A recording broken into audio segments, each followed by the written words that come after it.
Hello everyone, আসসালামু আলাইকুম। আশা করি সবাই ভালো আছেন। আমি আল্লাহর রহমতে অনেক বেশি ভালো আছি। আজকে চলে এসেছি আমাদের মাওনা চৌরাস্তায় হাজী ইয়াকুব আলী মাস্টার টাওয়ারে। যেহেতু শীতের দিন চলে এসেছে তাই চলে এসেছি আমি আমার জন্য কিছু জুতা কেনার জন্য। আর জুতা শপিং গুলো আমি টাওয়ার থেকে মূলত করে থাকি, তাছাড়া অনলাইন থেকেও আমি প্রচুর প্রচুর শপিং করি। তো এসে পড়েছি এখানে। আর এখানে আমি কিছু স্ন্যাকার্স দেখছিলাম আমার জন্য। এখানকার স্ন্যাকার্স গুলো সুন্দরই ছিল, কিন্তু তবু আমার মন মতো হচ্ছিল না একটাও। তো আমি পরে পরে দেখছিলাম কোনটা আমার পায়ে সুন্দর লাগে। একটা সুন্দর লাগলে তো আরেকটা ভালো লাগে না, তো কোনোটাই মন মতো হচ্ছিল না আর কি, যেটা সত্যি কথা।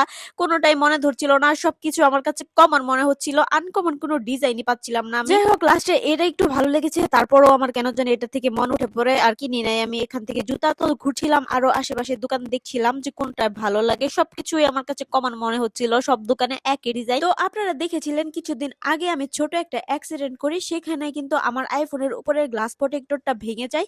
তাই আর কি আমি চলে যাচ্ছিলাম ইয়াকুব আলী মাস্টার টাওয়ারের থার্ড ফ্লোরে মোবাইল মার্কেটে। সেখান থেকে আমার আইফোনের গ্লাস প্রোটেক্টরটা ঠিক করে আমি বাসায় চলে আসি।